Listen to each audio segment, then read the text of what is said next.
I went back to school to get my master's and then my PhD, so that I could have a private practice in therapy and counseling. I'm also a physician's assistant in the military. I was in the Air Force, and I was a member of the famous China Clippers. I don't know if you want to know this, but we're the nurses that were PAs that did vasectomies. Okay, so that's me, and I got started with this. Like I said, it's in my DNA. I got started with it as a child, and I have just done it in various forms all my life. So it was just natural when I moved here to the Bloomington Normal area. Judge Dozier called me one day and said, "How quick can you get involved with this?" And I said, "When you need me." He said, "Yesterday." So that's been since 2010. I've been with Joy Care Center Jobs Partnership, and I've been the coordinator and president for a lot of years, so that's me. That's who I am. But it's not about me. It's about the program and the children we serve. And I call everybody my children because, as I said, I'm 80 and everybody's my child, including Agent Dittmer and Dr. Strauss. And I see a lot, Vera. I see a lot of my children's faces looking at me. So you're all my children, and I love you to pieces. And that's the way we treat all of our clients. And Jackie, I'm so glad to see your face because I talk to you so often on the phone, and we'll be in there tonight to do our classes at the jail.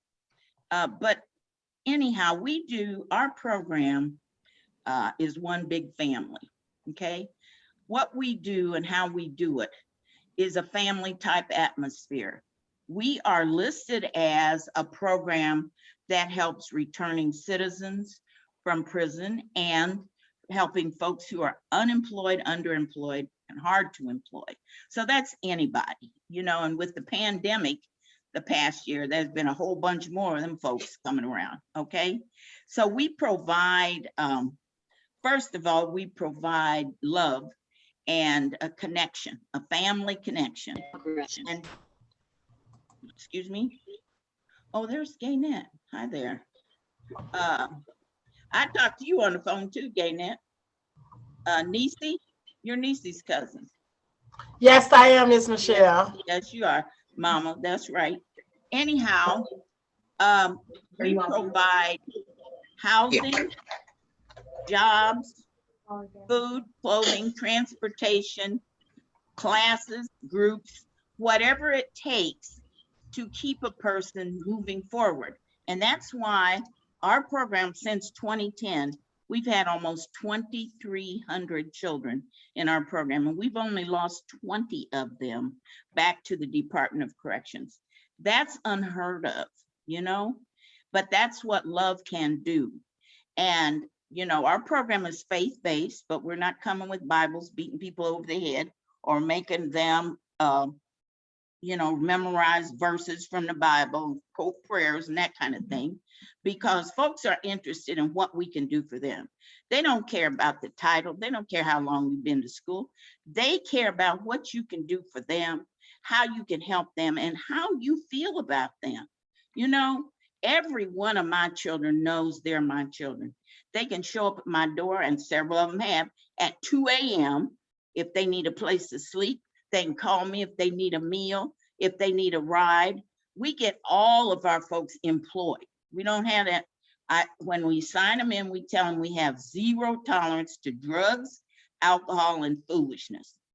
Foolishness is getting in trouble, calling the police, having problems, laying around trying not to work. If I got to get up with my old behind and go out into the world, you got to get up and go out and do something productive, okay? Because I'm not going to support you all your life. Now, we have direct reentry, indirect reentry, and then just a walk-in. Our direct reentry, if we start, as Toy just found out about a month ago, and he has put flyers and given my number to every single prisoner in every single jail he has gone to, because my phone rings off the hook saying that Mr. Toy told me to call you, okay? So, but if we start communicating with our children while they're incarcerated, we try to build a relationship. I get a letter from them. The process is they write me a letter telling me their name, their out date, where they're incarcerated and what they're incarcerated for. When I get that letter, I send them an information packet and an application to our program. They fill that out, they take it to field services, and field services signs off on it and sends it to me. Then I send them a receipt to let them know that they're on the list in our program. I then work with the staff I don't work with the families. I don't work with Mama Nam and Boo and everybody. We work with the staff at the facility. And I'm very clear with that in our explanation of paperwork we send them, okay? And let them know whether or not they're on our list. If the facility staff says, yeah, they're good, recommends them, then they get on our waiting list. We, because of the pandemic, and because of the fact that we are the only program that does all of these services for registered offenders, both sex and violent, we have a long waiting list of over 100 people right now, okay? We've always had a waiting list, but it never was that long. But everybody knows and wants to get in. If they come in from the prison, we've communicated before, that's considered a direct reentry. We pay all of their expenses for the first 60 days, okay? So when they come to us, we meet them at the bus, or if the family brings them, we meet them at their apartment where they're going to live. We hand them the key to their place they're going to live. We take them and the family through wherever they're going to live. We take them out and give them a big meal at a restaurant and celebrate them. And the first thing we do is get rid of that cardboard box they carried the little stuff home in. That's got to go, okay? And we switch that out for a backpack. We give them a nice backpack, okay? But we then, starting the next day, we take them to PATH, to Township, to everywhere, and introduce them to people. We do not do just referrals. Give them a name, go say, go see here, don't do this. Because I was a registered nurse for a bunch of years and we worked OB, you know, we delivered babies. And whenever we discharged a newborn baby from the nursery, we didn't take them to the sidewalk and say, here, see you in 18 years, do what you can, here's a referral. So all of our children coming to us from prison, a lot of them have never had a job, a legal job, you know, have never had to negotiate the life out here, being clean and sober and straight. So we come alongside them, okay? Everybody gets an accountability partner and a mentor and mama. And we come alongside them, we take them to PATH, we take them to we take them to see Angie, we take them to, we call Toy, say, come over here and meet this person. You know, we do those kind of things to help them so that they know they've got a support system, they've got a family. They don't have to go back to gang banging to feel like they're connected. They're connected to us. And they know, the other thing they know is that I will come for them in the middle of the night at the club with a shorty, with old Boo, when they trying to look cute. Here I come in my nightgown, and I ain't looking like this, I promise you. My hair shooting everywhere, nightgown, looking right ragged, and I snatch them right up out of there and put them in my car and take them back to where they're supposed to be. And Agent Dittmer, that I love to pieces, tells them when we do an admission together that if I say they're not doing right, she gonna put them in her trunk, okay? So I got some backup here, okay? So we just love people along until and try to help them. We give them classes and counseling and mentoring till they can learn to start to love themselves. And the spiritual bent is, my God tells me to spread his good news. That's by my actions, by how I treat people, how I love on the people he brings me. Now, if I do that all the time, 24/7, they're going to want some of that. I don't have to get out no Bible and tell them, here, read this scripture. They're going to want to see, how can I get to be like that? How can I love on folks? How can I love myself? How can I do better? And that's why our stats speak for themselves. I'm sitting here right now in our building, 1901 Tracy Drive East building, the one the police approved, the sheriff approved, that they don't have no foolishness out of. We had the police here one time. I came here because one of the guys in the building had called the police. I got them 2 young officers together and I said, you go on back to the police station. I got this. Okay, trust me, you won't get no more phone calls from here because mama's in the house, okay? And honey, those 2 young policemen said, "Ooh, I wish you had all our buildings because we wouldn't have to do none of this." I said, you're right, honey, because we don't have that foolishness stuff. And there hasn't been any more of that either. And there's not gonna be any more of that, you know, but it takes a 24/7, 365 commitment to our children to help them, because emergencies don't happen just between 9 to 5, Monday through Friday. You know, emergencies don't happen. They're not scheduled. They're not stuff, textbook stuff that you have, you know, everybody. And there is, my philosophy is, there's no one size that fits all. Look at all the people on these screens here, how different we are, how different we look, we talk, we act. That's the way with our children. Every one of them is an individual that God put on this planet with their unique gifts and talents. And our job is to help them to know what those are and to live them and to live to the level that God has set for them up here, not what society says for them down here. We don't have none of that down there stuff, you know, and I don't care. I don't give, as I tell them, I don't give a rat's rump what you did in the past, what you were incarcerated for. You're our children now, and we are taking you to a higher level. You are a blessed and chosen child of God, and you're gonna act like it, okay? That's what's gonna happen. And that's our program. We're in the building right now. We have 12 units here. They're all 2 and 3 bedroom units. They're beautiful. Angi can attest to them. This is a beautiful place. It's comfortable. It's, you know, it's home. And our children get to live like that because they deserve to live like that, okay? And we let them know they deserve to live like that. However they've been living, they deserve to live like this. And we are working side by side with them to make sure they continue to live like this. Because I'm not one that says, oh, you've got a disease and, you know, you're gonna fall back or you're gonna have a problem. I'm saying it's a choice. Life is a series of choices.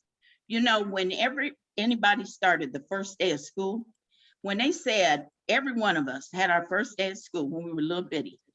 And the teacher said, what do you want to be when you grow up, little girl? Nobody raised their hand and say, I want to be a criminal. I want to be incarcerated. I want to be an addict. I want to be a whatever, you know? And so that's what we're working to help them to be, what they want to be, what we know they can be if they're willing to do the work. My God tells me I can have anything I'm willing to do the work to get, okay? That he didn't say it's easy. He didn't say it happens overnight. He said there's work involved. And that's what we tell every one of our children. You've got to be willing to do the work. And if you're not, move on, get out the way, because there's plenty more children that take that slot, that want the help, that want to do right. They just don't know how. They don't have the tools. So that's what all of us on these screens are here to do, to work together, to give our children the tools, to keep them clean, sober, moving forward with no foolishness.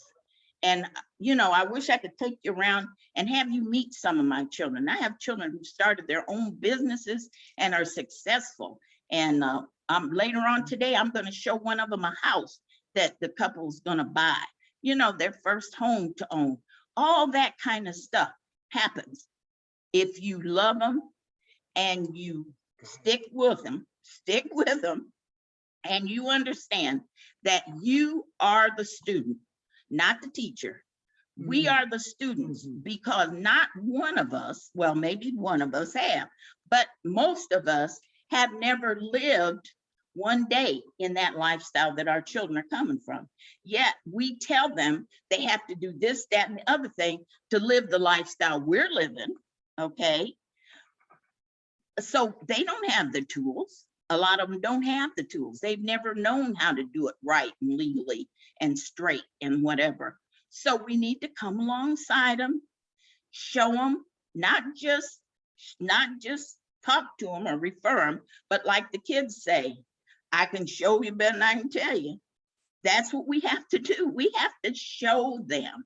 And by our example and by the way we treat them and the way we help them to succeed and reach the goals they have for themselves, not the goals I have for them, the goals they have for themselves, they will be successful.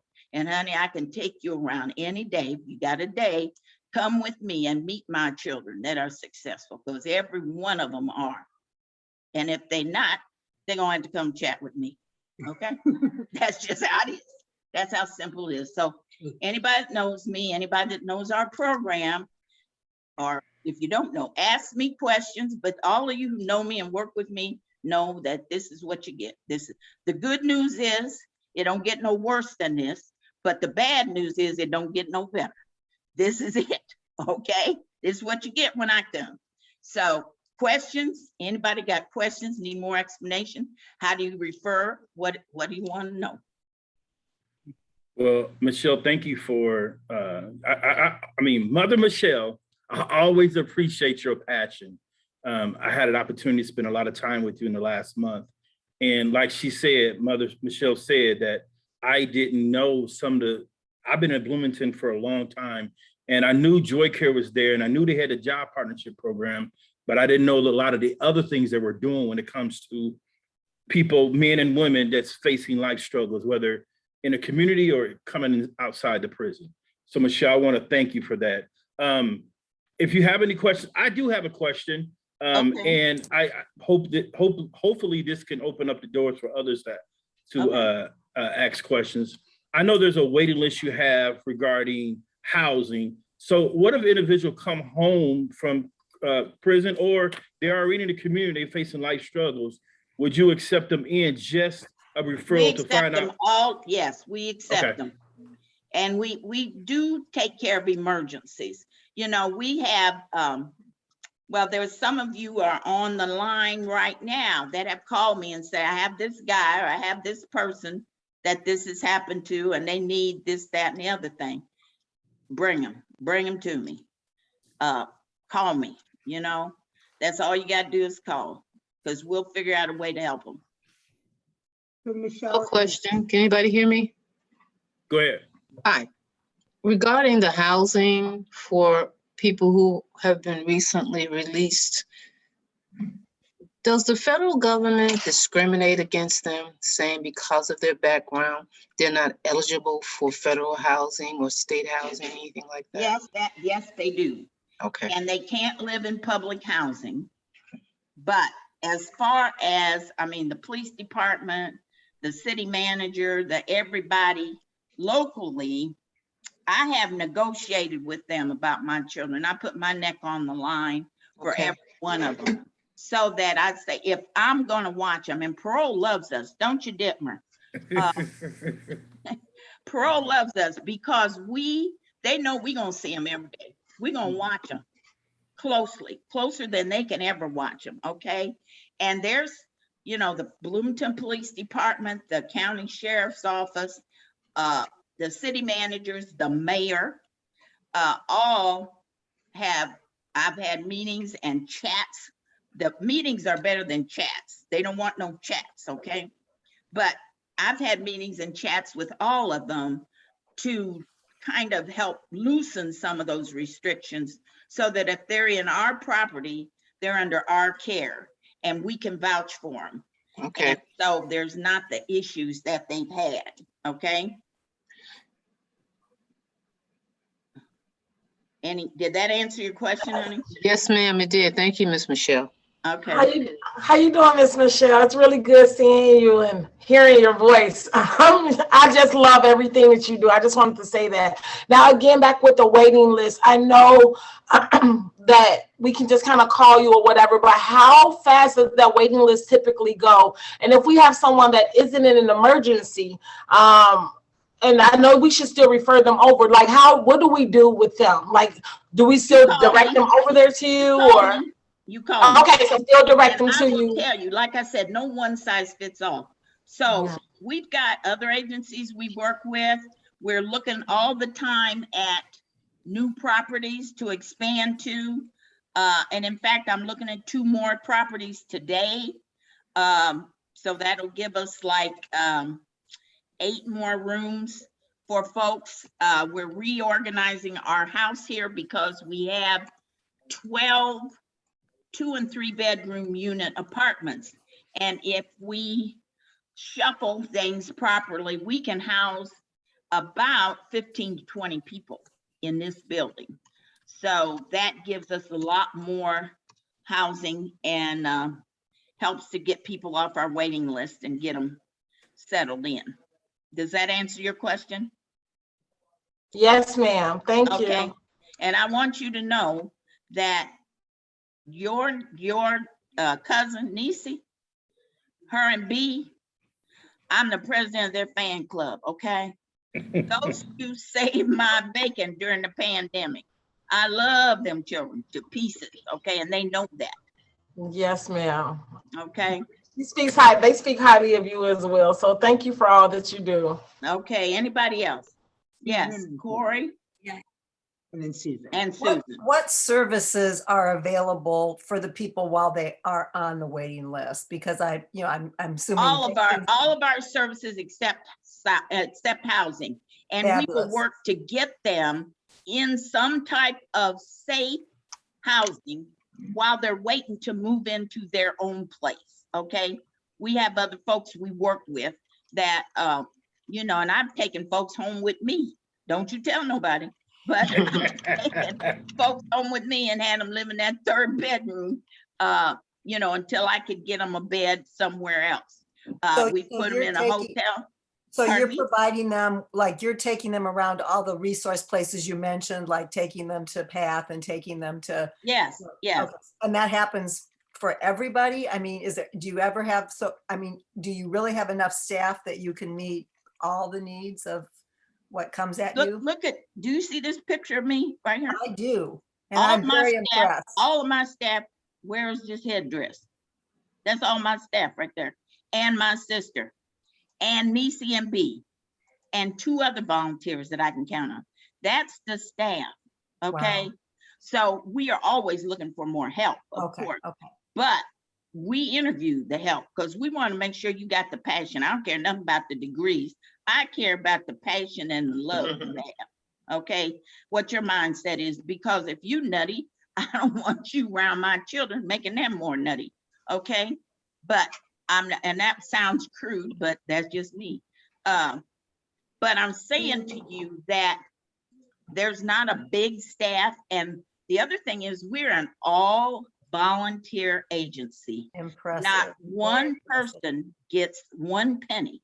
Wow. Every penny, and we exist on donations. Every penny that is donated goes to serve our clients, okay? And And Corey, I have a question that I want to connect you and Michelle. Are there some different maybe funding sources that the 3 of us can look at to maybe expand the scope of services that could be offered? If we could look at like different offerings like through McLean County, things along those lines of the different funding sources, maybe I to would hire probably people. defer, I don't mean to do this to Susan Schaefer, but I would probably defer to Susan Schaefer because she would have wider access and information. Great, I was getting ready Perfect to call on segue, her. yeah. I was Perfect segue. getting ready to call on you, Susan, so it's you're up, honey. Sorry, Susan, threw you under the bus a bit, but you're. Corey, but you did I answer your question? You did. Corey? I guess I'm just kind of amazed. You're like loaves. You're like the loaves and fishes story. We are. That's us. Somehow That's us. you meet demands way beyond what you would really be able to Right. do. It's And kind of- don't think that when you read about jobs partnership and celebrate recovery programs, that they've all got this, because they don't. yeah. They don't Now, have do none you- of this. Are Okay. you working with Path Rapid Rehousing right now? We work with everybody that's got anything. Yes. Okay. Okay. All right. I'll kick it to Susan. Okay, Susan, your question. Okay, Corey, we're not going to be friends anymore. No. I can't answer that question because I don't know enough on that. But my question is, so basically, I didn't answer your question, Angie. Sorry on that one because I'm not in a position to answer that question. That's fine. I understand. but- Thank you. That's fine. I know but, your face now, so I know how to find you. Yeah.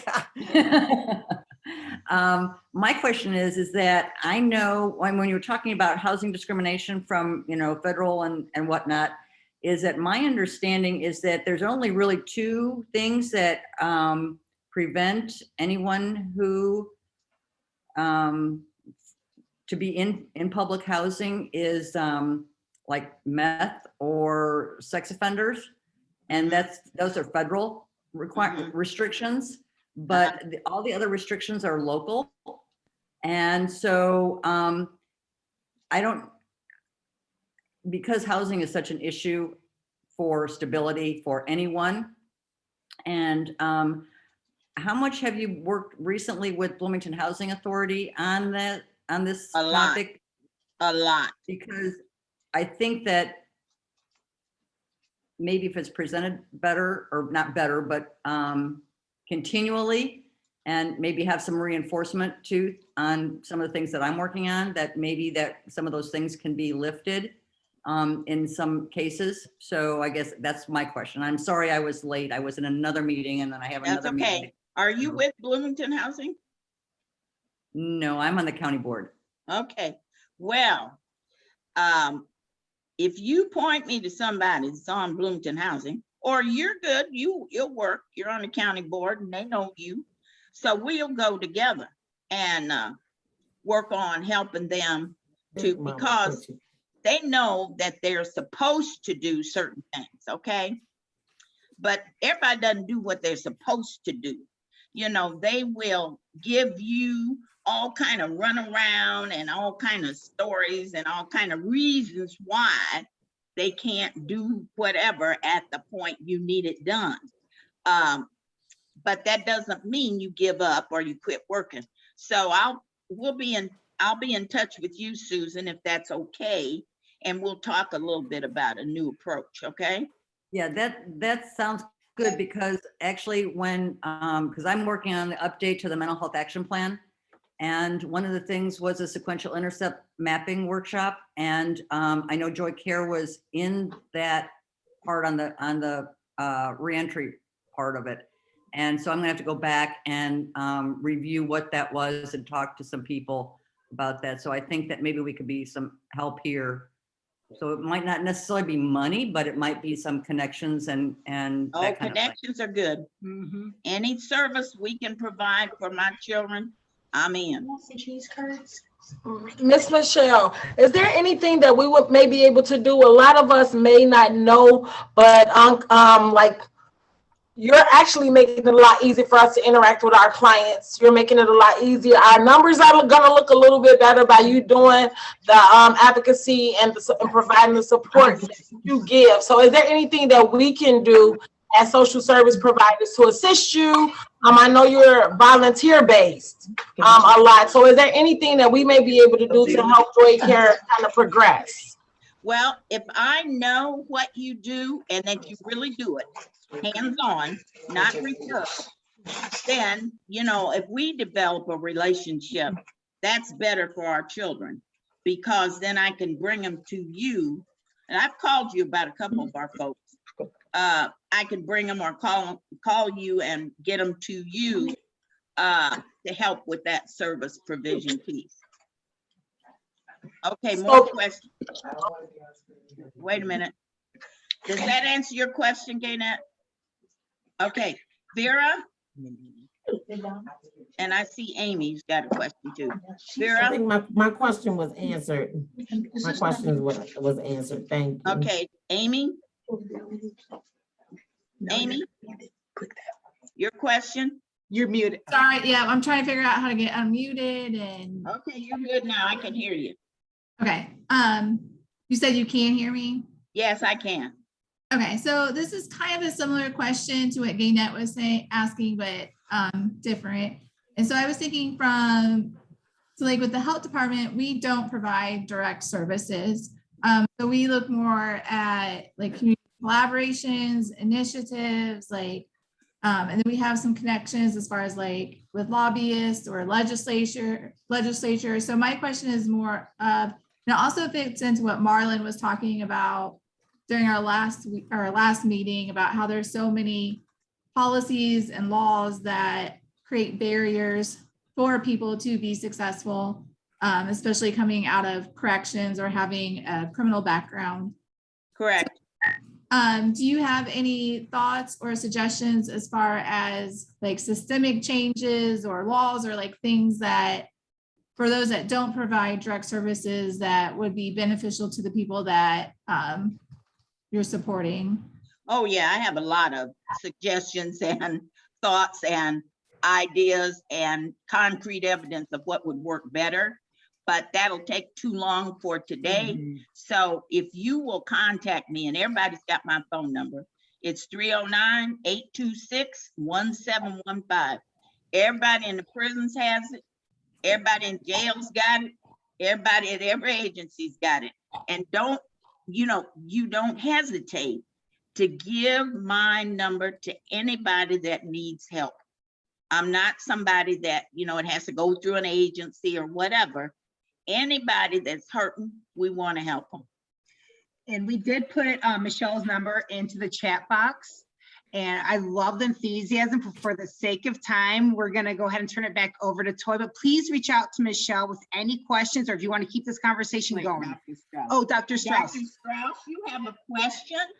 I don't have a question. I have more of just a general comment. I've been working with Big Mama for about 2 years now, and I hope everybody can hear me okay. Housing is important. It's absolutely important. Getting them employment is important, and all of the food, all of that is important.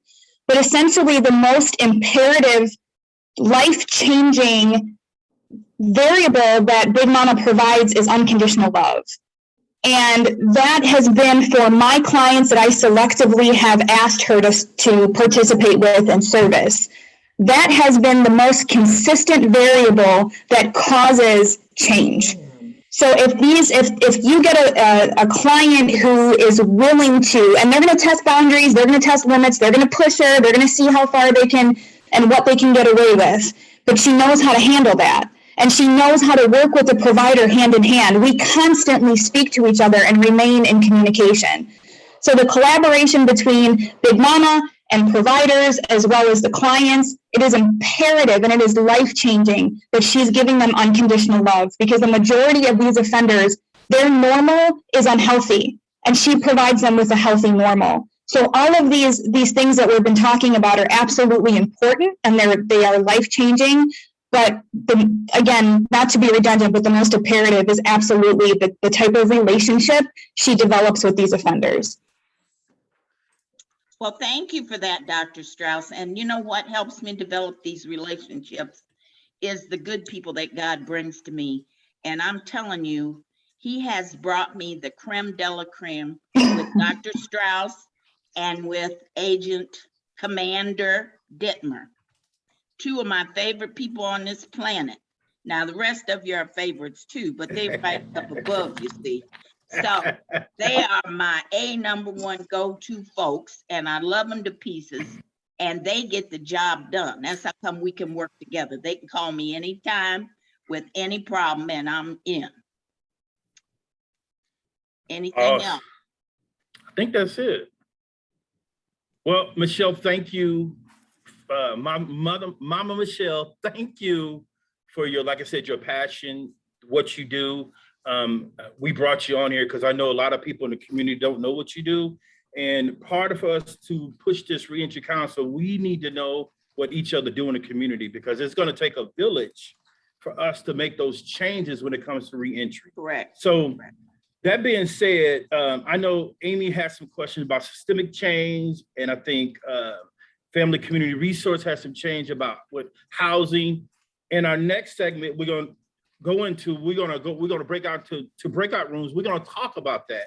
And I got 2 questions that you guys probably received prior to this meeting, but I think, can you put those in the chat, Kara, the 2 questions? Before we break out the chat, we got 2 questions we're going to talk about, and we're going to come back together and share with the whole group. On October the 2nd, our goal is to have a fully free campaign. A lot of you that was on a call last week, Marlon Chamberlain with Health Alliance, with Heartland Alliance in Chicago, Illinois, with Fully Free Campaign. He talked about what Fully Free Campaign was and how you get involved and how important it is for us that bring this to this community.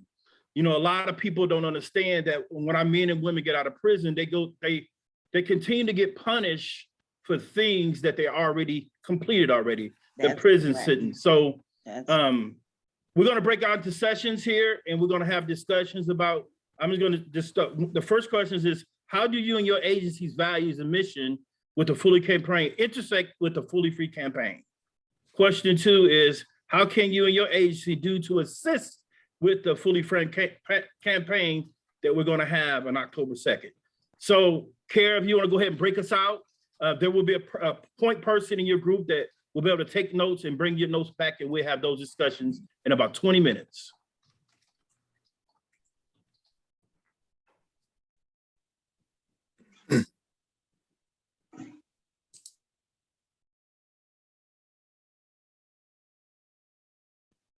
What group you in?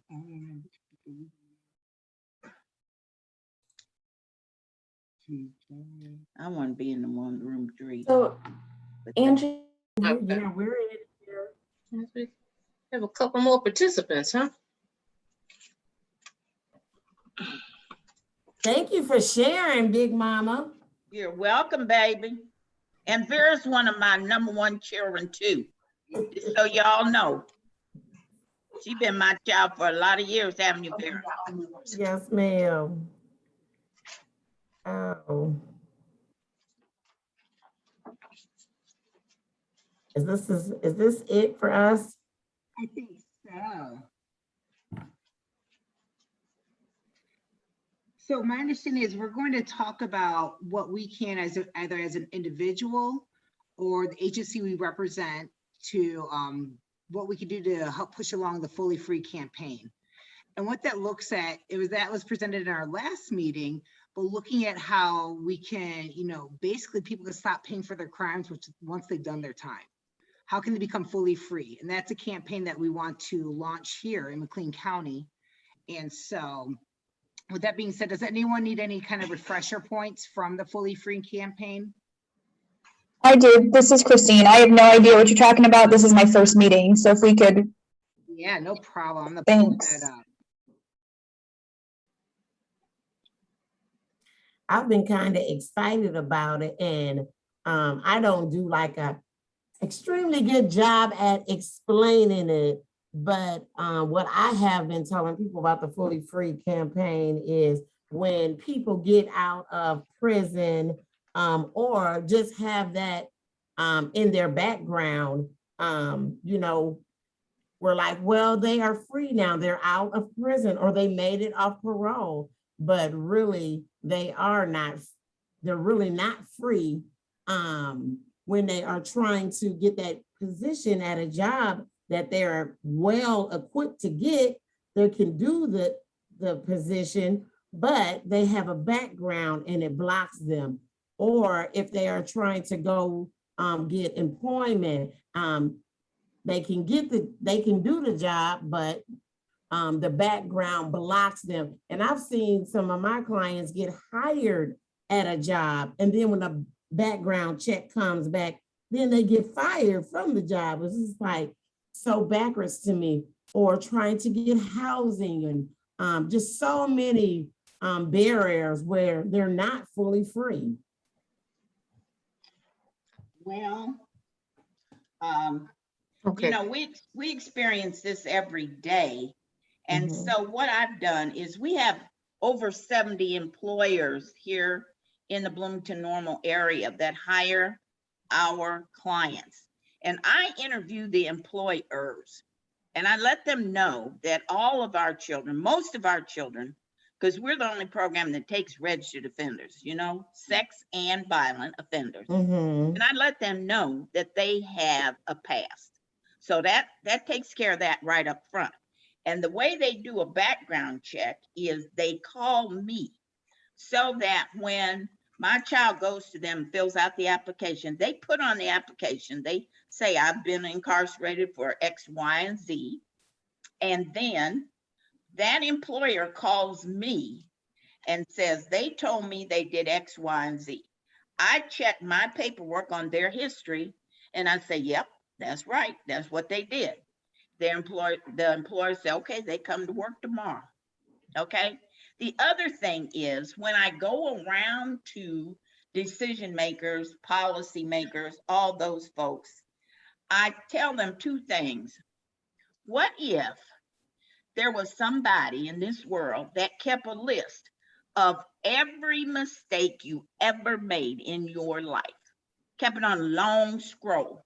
And every time you got ready to get a job, to get a house, to get anything, they whipped this list out and said, you can't have it because of item number 54, okay? But that's what you're doing to folks who've been incarcerated. That's Yes, how it is. ma'am. The other thing is, what if I came to you with a pair of handcuffs and I handcuffed you to the biggest piece of furniture in the room and told you, you have to take that with you everywhere you go. First place, you ain't gonna be able to get out the door with that dragging on your ankle, okay? But that's what we do to our children who've been incarcerated. We put that on them and tell them, you gotta take this with you and figure out how to do life with this hook to you 24/7. So those Right. two things help people to see what a burden, an unnecessary burden, they are putting on our children who are coming out of Department of Corrections. Right. So we are trying to figure out how to rip that list up, that long list that you're talking about. We're trying to figure out some different ways of how we can come together and break those barriers. We need to get together, this group right here, all the folks whose pictures been on this today, need to get together and go right to the governor's office and get him to start at the top, state down, and say, this is no longer happening in Illinois.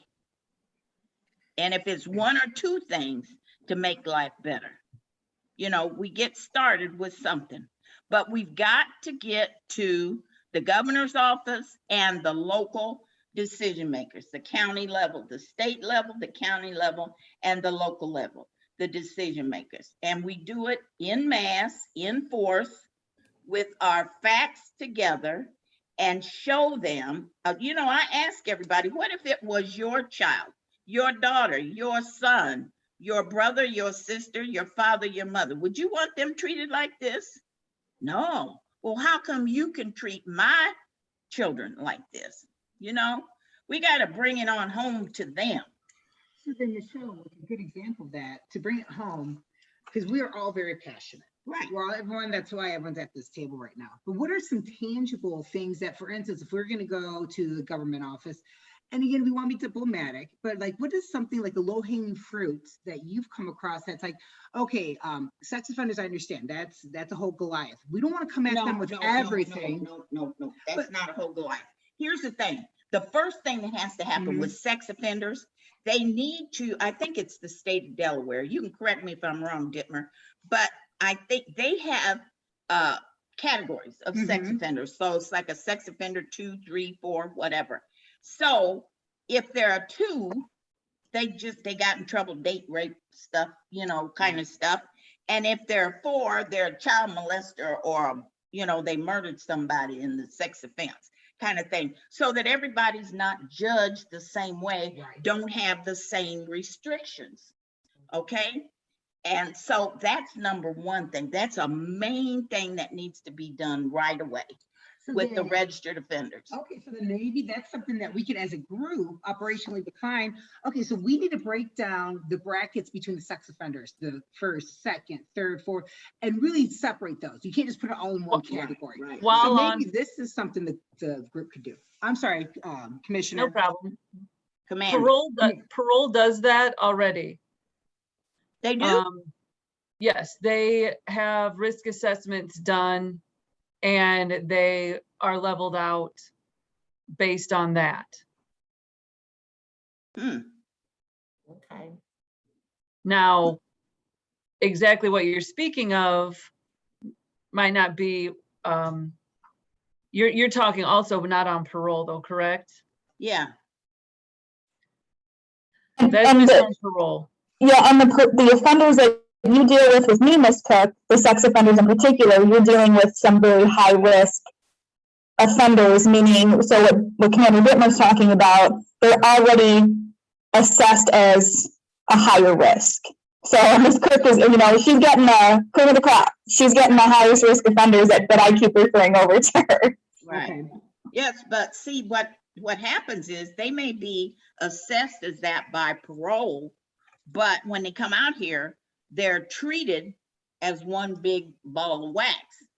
You know, it's not, there's no difference to the public, to the folks that provide housing, to the folks that provide jobs, to the folks who provide. So there ought to be a way of, since if parole's doing that already, then there ought to be a way of getting that out to the public, educating the public and the decision makers about those different categories. You know, everybody's not a high risk registered offenders, you know. And I really love that, that educating piece. You know, I think that that's one of the really big missing pieces. And I really love that you do that, Big Mama. And we are really wanting to expand that, you know, because say if they never met a Big Mama, you know, No, don't know they never nothing have. about a lot of our agencies that's here, but still need that door to be open to them. You know Right. what I'm saying? Right. So Right. just trying to figure out how can we get this information to employers, landlords. So that's what the Fully Free campaign is about. We're gonna all meet. It's gonna be on October the 2nd. We're hoping that it be in a parking lot of Family Resource Center. And we'll have different agencies out there talking about what you have to offer for your agencies. But we're just trying to figure out as an individual or as the agency you work for, what can we do to like better the Fully Free campaign? What do we have to bring to the table? Okay, that sounds good. So I really love that, getting information out, like, so maybe we can get a group, you know, to say, okay, so I know that Big Mama does this. So maybe we could jump right on your coattail and being like, well, who are the people that you contact? You know, who are the people that you have convinced to give your children a second chance? Because there are people all in this community that's still suffering from it and need that. We need that information. So then, Vera, speaking Because I used to get a list when I was on recovery court. I used to get this list of jobs where they said these are felony friendly. And then when I would take my clients, they would never get hired for these jobs. And I'm like, who puts this bogus list out? But we would get that Let me list tell you every something, Vera. week. Let me tell you something, baby. Our employers, by and large, do not want their name on a list that goes around because of the attitude in the community. And they will say The attitude in the community is, oh, they hire felons, they hire child molesters. Don't go there to eat at that restaurant because there's child molesters working there. Don't go here to this flower shop. Don't go here to this place. So our employers do not want, I don't pass out a list of our employers to anybody, okay? Because they don't want that, because the stigma in the community, the ignorance and the stigma in the community that's caused by ignorance, you know, their business will go down. Gotcha. So we need to do a better job of educating and working with other folks that are not our employers, that are not our folks that are friendly to our children. Yeah. I do have a question. Can you hear me? Yes, ma'am. Okay.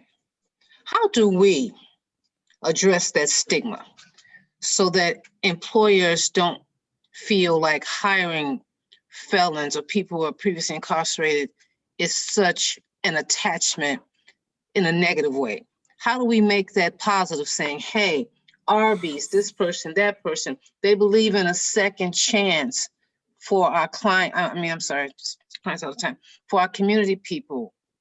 How do we turn that environment to something more positive rather than saying, oh no, we don't want to be associated with that thing? Yes, we are proud to be an employer that provides second chances to people who were incarcerated and returned back to the community. There's a way to change that narrative. Yes, there is. What I do when I interview employers, prospective employers, they have my name and they know that I'm going to come to their place of employment, their business, and check on our folks, okay? We're going to check to see that they're doing what they're doing and they're staying in the guidelines and doing that kind of thing. And if they don't, or if there's a problem or issue, they know they can call me and I will come, okay? It takes, with some of our employers we've had for 1 million years, since 2010, I don't have to convince them anymore, because in the early years, they saw that in action. And they can pick up the phone now, and they'll call me and say, I need 2 people for these positions. I need 4 people for a construction project that we're going to have for 2 weeks. I need this kind of thing. But in the beginning, we've got to be there and be accessible to these employees and hold them by the hand, take them by the hand, just like we do our clients, and say, okay, here we are. If it doesn't work, here I am. Call me and we'll make it right. Okay. What do we need to do to make this right for you? So it's the building of a trust relationship between this organization and the employer, saying, trust us to hold up our end of the bargain. Right. Trust us to say we are sending the right person for this job. Right. If there's any type of altercation or any kind of confusion, call us. We are available to try and help you resolve this. Right. I do agree that we have to convince employers to invest in our clients. I'm gonna call them clients. These people who are trying to establish themselves and stabilize themselves back into the community. That they are worth. Oh, go ahead. I'm sorry. Go ahead, Angie. No, I'm saying that's done through by you showing like, hey, I'm vouching for this person, because the employer's fearful. They have all that stigma roaming around in their head, all that coming at them. So you have to be that accountability partner until they understand that this person will be accountable. That's the employer's fears, that they don't want to hire because of the accountability and they don't have the liability. So if you come in and say, I'm vouching for the person, but you back it up, and you say, hey, you can call me, and if they have to call you and you are available, that's building that rapport and that relationship and that trust, just as you pinpointed. But they need that accountability in the beginning. They're fearful. And in the beginning, that should go a long way. In the beginning, you don't wait for them to Thank you, call ladies. you. In the beginning, you don't wait for them to call you. You call them. I call new employers every day, and say, hey, this is Mama. How's so-and-so working out? What's happening? Any problems? Do we need that? Yes, Dittmer. Dittmer? Thank you, ladies. Yeah, I'm here. I had to unmute. Okay. And also with parole experience is all I can speak. So a lot of times when they recidivate and over and over and over again, these employers get burned out. Also, the medication and mental health, they really need to be on board with that, because you're right, the employers are afraid, and if they don't get the services in the community, they can't, even though they want to work, they just can't mentally and physically. Right. Mhm. Definitely basic needs have to be taken care of first. Right. So that is something else that maybe we can offer to the Fully Free campaign, is knowing, meeting a person right where they're at and meeting them and knowing what their needs are. And we are going to do need A, need B, need C, and take it in order, so we won't, try to send them out on a job and they completely not mentally ready. So build a relationship, and that comes with love. Build a relationship with the person and learning about this person, learning about what is it that you need first. I can't expect for you to but that's get a job when you don't have a place to live and you're hungry. that's the thing. You've got to get to know the person first, because if you don't, and you just send them out to work anywhere, you're setting up opportunities for them to fail and not succeed. So we don't just, we make sure that we match the individual with the employer to the best of our ability. Now, if we make a mistake, then the employer or the individual can call me and say, this is not working. I think I'd be better fit with something else. Or the employer calls me and says, I think your guy would be better. Like, we sent somebody just this week for a job, and the employer said, I think he'd be better fit for being the janitor. Good, cool. He likes that. The employer likes it. I like it. He's getting a paycheck. He's going to be able to pay rent, and he's not going to be in a position where he's going to fail. He knows he can do janitorial work. So Dittmer's got her hand up. I think she still had her hand up from before. Oh, okay. But really quick, I'm curious what everyone's thoughts are then. Maybe what about looking into funding with the Fully Free campaign for peer support coaches? Like, I know I love you, but we can't, training, do everything. Right. So, but training peer coaches to be that facilitator of success, contacting the employer every day. Hey, I just want to check on Johnny, see how they're doing today. But let's look into funding for peer support success coaches. Those are our accountability. This is Christine again. I just want to add, and going off of what Dittmer talked about, she's talking about the stability and the compliance with psychiatric and mental health services. And that's something that Big Mama advocates for and will stay on people about, okay? What I have found as a provider in McLean County for the last 2 years, I have such difficulty bridging. The glasses are just like the blue filter thing, because I get such a headache after staring at the computer all day long. There's Linda Foster. So, but it's good to see you. Hope you're doing well. Yeah. Dr. Strauss, do you want to finish your thought really quick? It was so good. Sure. I've been on, for those that didn't hear the beginning of my soapbox, being a provider in McLean County for the last 2 years, I have found such a deficiency in our community with bridging those who have been incarcerated both in the jail and within the prisons, and getting them psychiatric services, so their medication as well as mental health treatment. I have run into such barriers with one agency, community-based, won't provide them treatment because they're not their target population, meaning they haven't had a psychiatric or a psychotic episode. So they don't meet their target population, which is where they get their funding from. So they can't service the client there. And then sending them to another facility, well, they wait 3 weeks, understandable, right? They wait 3 weeks, a month for an appointment. They see a nurse practitioner. the nurse practitioner decides, you know what, you don't need medication right now, you're not exhibiting any symptoms.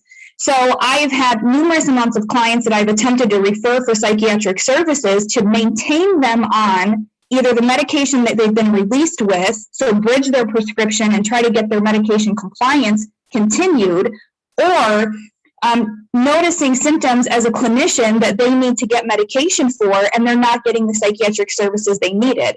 If we're talking about reducing recidivism, people need sometimes psych services to be able to maintain stability to not recidivate. So in our community, there seems to be this huge gap of those who are transitioning out of IDOC, out of our McLean County Jail, who are not getting the prescriptions and the mental health treatment that they need because of the different target populations or the different procedures from different agencies. And I'm really advocating for, and I've done this on the Mental Health Advocacy Board or the Trying to Advisory Board, as well as Commander Dittmer. Corey knows about this. Amy has advocated for this as well. Really getting back to a place where I've worked in other counties that clinicians go into the jail, say, we see you have this experience with mental health symptoms. Are you interested in maintaining your medication and your mental health treatment in the community? Following their case through either their jail sentence or watching to see when they get released. It was a grant through DHS several years ago, and it reduced recidivism tremendously and increased compliance and keeping people stable. And Dittmer's point was that in order to maintain job stability, it's not just about the amazing support that Big Mama provides, for example, it's also about maintaining stability holistically for the individual. So that's my soapbox. Okay. Well, that is the same issue. And we've talked about this a million times, Dr. Strauss. That's the same issue we run into. And it can't be the clinicians that go in and do this have to be real clinicians. It's not somebody that just hangs out the shingle because they want to do it. It has to be real clinicians that know pathology and psychology and all those kind of things that going in, because we as practitioners can do more harm than we do good if we're not on our game. Okay, that is why I went back to school to get my master's and then to get my PhD as being a clinician, because we have to have that theory. Our children deserve the very best, okay? The very best is not just me deciding I want to talk to you about this, so I'm hanging out a shingle and I'm calling myself a counselor, a clinician, or whatever, and I'm working with you. No, my very best is getting myself the best preparation I can have so that I can help you to make your life better. So we've got to look at that issue too as we're building this. And I think, Strauss, you are the best person on the planet to know this and to help to get this kind of thing going here in this area. Ooh, and so Dr. Strauss, we're going to share in our debriefing right now. I'll let Toy take this over to debrief from the different groups. But we definitely want you to be a part of this project going forward and then bringing those ideas to fruition in McLean County. So Toy, would you like to go ahead and lead the debrief for the different groups? You're muted, sir. I'm sorry. So we have 4 different groups, I believe, right? Mm-hmm. Okay. So the reason why we did this, because after Marlon Chamberlain with the Fully Free campaign spoke about the importance is to help dismantle permanent punishment, we thought, man, why won't we bring it to our community? What can we do to make to educate our community on what Fully Free campaign is, to help dismantle those housing issues, those employment issues, those mental health issues. What can we do? So the more people we get involved, like we're having great conversation today, but the more people we get involved, the better we have to make those changes to dismantle permanent punishment. So I think I'm gonna start off with my group first, what we talked about, some of the same things you guys talking about, but we had Adam with Health Alliance. He talked about, Health Alliance, Heartland Community College he talked about him and Pastor Eddie being the point contact persons to refer people to them first. Because, you know, a lot of our people that are getting out of prison, getting out of jail, they deal with anxiety, they deal with, they don't know how to advocate for themselves. So he talked about him and Eddie Perkins being their point person. Adam is the associate dean there at Heartland College. 2, they're open to participating in the Fully Free campaign that we're having on October 2nd. They're open to come out, setting up a table, handing out information, and talking to our people about the things they can do to get involved in Heartland. They can help their reentry process. Jacqueline over at McLean County, she talked about how if we initiate some flyers, maybe we can put flyers out into the jail about a phone. So maybe those individuals that are still locked up, maybe they can get that information to their families so their families can come out. They thought that was important. I also think that's important too. Susan O'Neill from the Paralegal State Services talked about the R3 program that they have and how important it is. And the Perry State Legal Services is open to come out. Her and Gaynette is open to come out talking about what service they can provide in the community to help our returning citizens, to educate them on their background, their rights, you know. Lastly, Linda with the NCAAP talked about how can we empower people? They're willing to be out there to help us with this campaign. So how can we empower people? You know, what can they do to make a difference to educate them on their rights, just as a human? So that's my spiel there. I can turn over to the next group. I can go because I know we were group 3, but I'm not sure. It was myself, Michelle, and then Dr. Strauss, Commander Dittmer, Vera, and then also Natasha. And is there anyone else? Okay, so some of the thoughts that we were, and Susan Schaefer is part of our group. Some of the thoughts that we were speaking to is physically like more about employment and what we could do at the Fully Free campaign. Like Big Mama, she'll go with them to the job interview and develop that relationship with the employer. But I mean, this is great, but realistically, maybe I threw out there in conjunction with that thought and that philosophy, looking at grant funding for maybe success peer coaches or, some kind of coaches that can facilitate success, going with the individual to job interviews, helping educate the employer. Because employers have a lot of fears, they want that accountability. And Michelle does the extra steps. She'll call the employer to be proactive on a daily, weekly basis, like, hey, how are they doing? How's Johnny doing? So maybe looking into some grant funding for success coaches. And we have accountability partners that are part of our program that, sit with our folks, take them to the job interview, sit there with them and that kind of thing to help them because some of them have never done a job interview before, that kind of thing.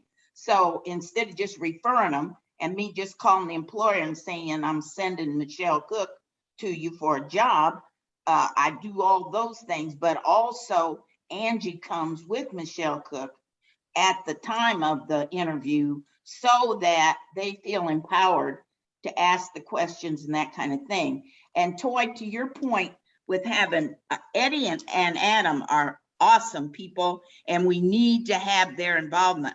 But they can't be the point person that we refer folks directly to, because when they come home to us, a lot of them mentally, their anxiety, their fear of new things, their lack of knowledge of stuff keeps them from being able to receive what Eddie and Adam can tell them. Whereas if we work with them and get to know them, we can then make the connection with Eddie and Adam. They are point people and they should be, but we need to work with them and bridge that gap and set that relationship up with them, okay? So that that person feels like they've got a whole support system. It's not just, contact Eddie or contact Adam and about classes. No, what are the classes? Where are they? What's going to happen? How soon and is there a cost, and how do I get to it? And all those kind of things have to be taken care of by one of us who are working with that client that make the connection to Eddie and Adam, okay? They are most definitely important, but we've got to do that. We, as a group, everybody's faces that on here, we need to join hands and work together to serve this population. That's the way it works. And to your point, Michelle, Marlon had dropped in the chat that we need to do a planning committee for our October 2nd launch. And I agree with you, Marlon. And so I'm gonna turn it now over to, I'm not sure what group you're in, but maybe Kara or Dawn, if you want to share for your group. I'll share. I want to begin by saying that, you know, Michelle, your approach and just the amount of love that you have is so powerful. Even my son, who's now 15, remembers that you taught him when he was really little that hugs are good for people's health. And oh, yay. you do. Was that at Unity Center? Yes. Was that at Unity? The love that you've given through Joy Care and through all of your activism. And that's at the center of our conversations about people like you at the core of this. We need to learn from your example of what has made your work so successful and to try to champion those things as we might people on that critical transition home. And a couple of quick points. Bloomington Public Library talking about how they can help with immediate needs of people, help to coordinate services, help to get people the education that they need, but also again, following and learning and using the success that you've had throughout this area. Prairie State Legal being involved in expungement and criminal convictions, sealing of records, etc. But also Gaynette and her passion and looking at ways that we could find funding, looking at ways that we can inform the public. So she mentioned about educational and information fact sheets on reentry and how those things can help to quickly show people why to do what we're doing.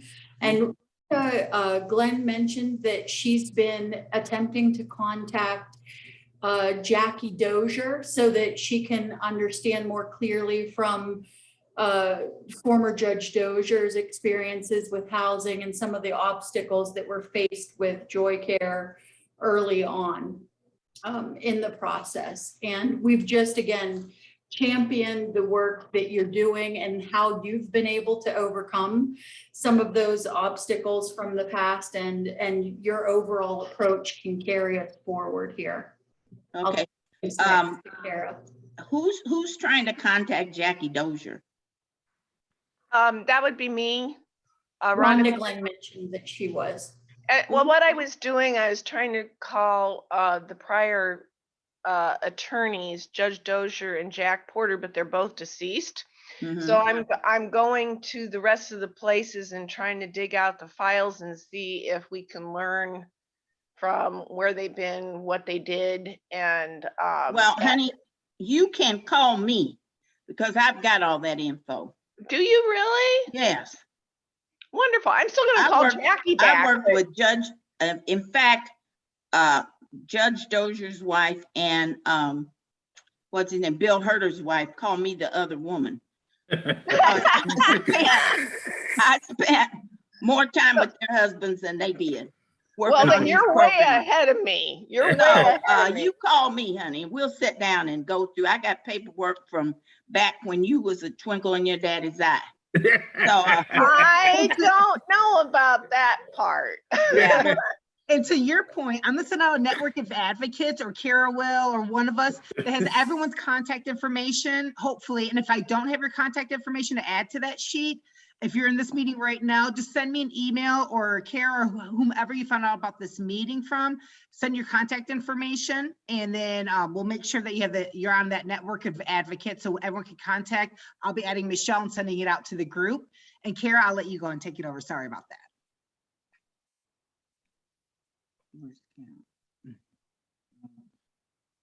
Was Kara last one?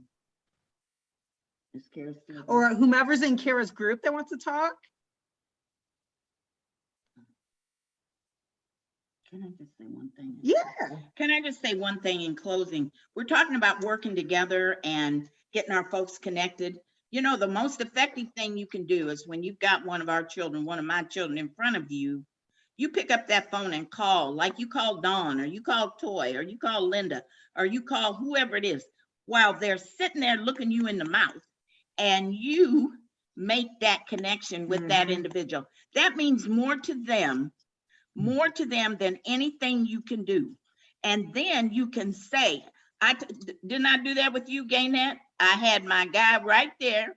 I called Gaynette and I said, he needs this and he's having this problem and whatever. And Gaynette answered the question that we had, and we hooked him up with Gaynette. Yes, Right. ma'am. And he was very comfortable, and he came back to me because everything's about accountability. He came back to me and said, Mama, she was very helpful and she did this. I didn't tell you that, but he said you were very helpful and he was very comfortable, and you had him fill out stuff and whatever. The process is going, but we have to do that for each and every one of our children. I just done that the other day with Gaynette, and I don't know, I just think that you remind me so much of my grandmother, and it's like a whole lot of old school I hear in this meeting today. Well, you know, it's really, I appreciate it. it's really about case management, because if you just start throwing out ideas of what might help, if you don't have the manpower and the wherewithal to, like, as you said earlier, Mama, to actually make that linkage come alive. So it's all, and I know you're talking about peer coaches or whatever, and that certainly can be, I guess you can use case management. You can define it a lot of different ways, but I do feel like that's one of the things that we probably as a group need to figure out is what are the lanes of different that kind of support, and where might that kind of support come from in all different forms.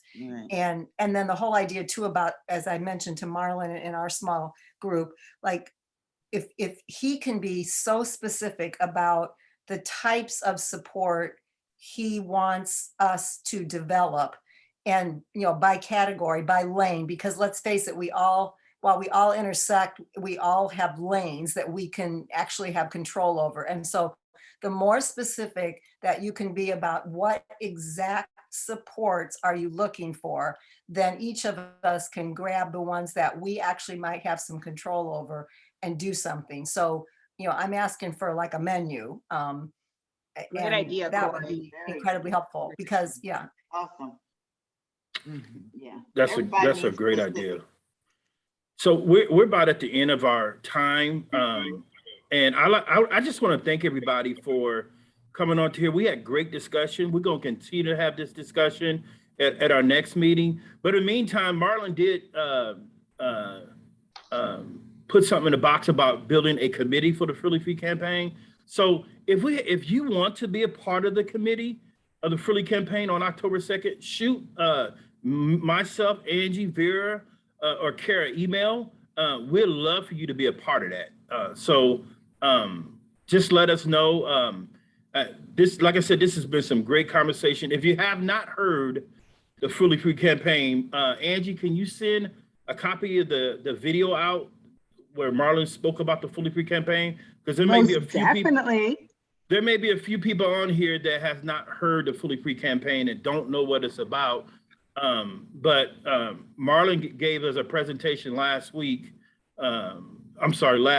on the Freely campaign and how we go about doing that. And I think also Marlon's going to be a part. He's going to give another demonstration on the third Thursday of September before the Freely campaign with the NCAAP. Maybe you could be a part of that. Okay. I have some updated information too I could share. Okay. Go ahead, Marlon. No, I'll share with Angie to send out to the council. Okay, thank you. Did you have something, Mother Michelle? Yes. I'm not gonna shoot you nothing. Because I don't do that stuff. I'm gonna tell you right now while I'm looking you in the mouth that I'll be a part of that committee, okay? Thank you, Mom. So I'll probably be here with her during the committee. I will be here broadcasting for her. Yeah, she will. So it's 2:31. Thank everybody. I appreciate it. like I said, send us an email if you want to be a part of the Fully Free Campaign committee.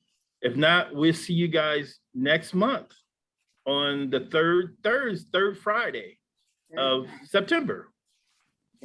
Thank you, fabulous humans. I love and appreciate all of you. Thank Toy, you. are you busy? Toy, are you going into another meeting? No. Oh, can I? I'll give you a call. Okay, perfect. All right. Thanks, everybody. Thank you. Bye, everybody. Have a blessed Thank day. you. Bye-bye.